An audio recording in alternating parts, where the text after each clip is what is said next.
आइए दोस्तों, आज के इस वीडियो में सामान्य विज्ञान से रिलेटेड कुछ इम्पोर्टेंट प्रश्नों को देखेंगे। हमारा पहला प्रश्न है, सूर्य अपने अक्ष पर किस दिशा में घूमता है?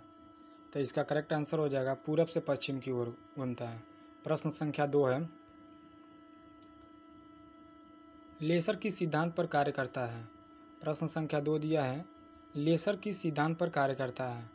तो इसका करेक्ट आंसर हो जाएगा विकिरण का उद्दीपन उत्सर्जन के सिद्धांत पर कार्य करता है। अगले प्रश्न को देखेंगे, किस घटना के कारण आकाश का रंग नीला प्रतीत होता है? मोस्ट इम्पोर्टेंट प्रश्न है कक्षा 10 के लिए। किस घटना के कारण आकाश का रंग नीला दिखाई देता है? तो प्रकीर्णन के कारण आकाश का रंग नीला दिखाई देता है। अगले प्रश्न को देखेंगे, आग में कौन सा पदार्थ नहीं जलता है? आग में कौन सा पदार्थ नहीं जलता है? तो इसका करेक्ट आंसर हो जाएगा एस्बेस्टस। अगले प्रश्न को देखेंगे,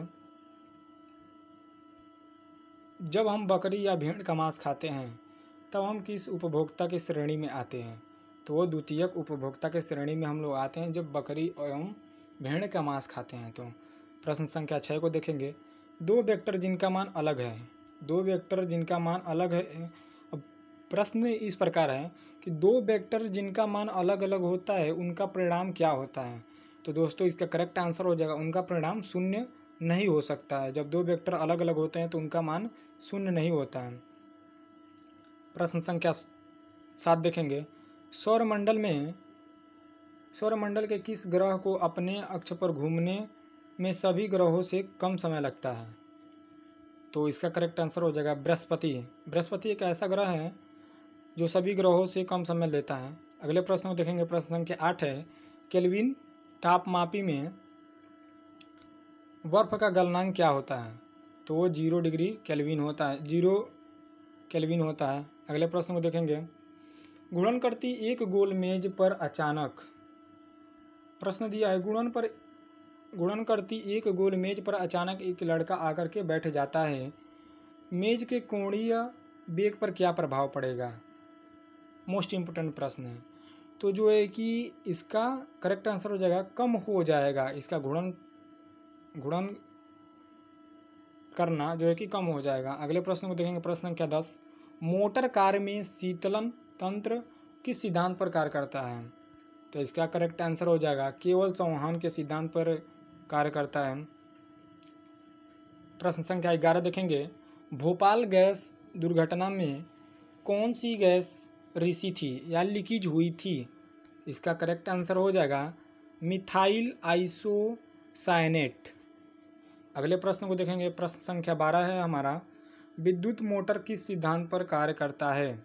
जो विद्युत मोटर होता है, जो पंखे में लगे होते हैं मोटर, वो किस सिद्धांत पर कार्य करते हैं दोस्तों? तो वो फैराडे के नियम के सिद्धांत पर कार्य करते हैं। प्रश्न संख्या 13 देखेंगे, भूमि में पौधों की जड़ों के लिए उपलब्ध जल होता है, इसका करेक्ट आंसर हो जाएगा केशिका जल में। प्रश्न संख्या 14 देखेंगे, अत्यधिक ऊंचे ताप पर ताप की माप किससे की जाती है? जो पर्वतों पे होते हैं, जो पर्वत के ऊपर का ताप मापा जाता है वो पूर्ण विकिरण से मापा जाता है। अगले प्रश्न को देखेंगे, जल का शुद्धतम रूप क्या होता है? तो जल का शुद्धतम रूप क्या होता है? तो वो वर्षा का जल होता है। अगले प्रश्न को देखेंगे, इनमें से कौन कोलाइडी नहीं है? तो रक्त जो है कि एक कोलाइडी विलयन नहीं होता है। अगले प्रश्न को देखेंगे, गर्म जल 90 डिग्री से 80 डिग्री तक ठंडा होने में 10 मिनट लेता है। जल कैसा है? गर्म जल है और 90 से 80 डिग्री तक ठंडा होने में 10 मिनट लगता है। तो 80 से 70 डिग्री तक ठंडा होने में कितने समय लेगा? तो जब दोनों चीज़ समान होंगी तो वो भी 10 ही मिनट लेगा। अगले प्रश्न को देखेंगे, प्रश्न संख्या 18 दिया है, पृथ्वी परिभ्रमण करती हुई प्रति मिनट करीब कितनी दूरी तय कर लेती है?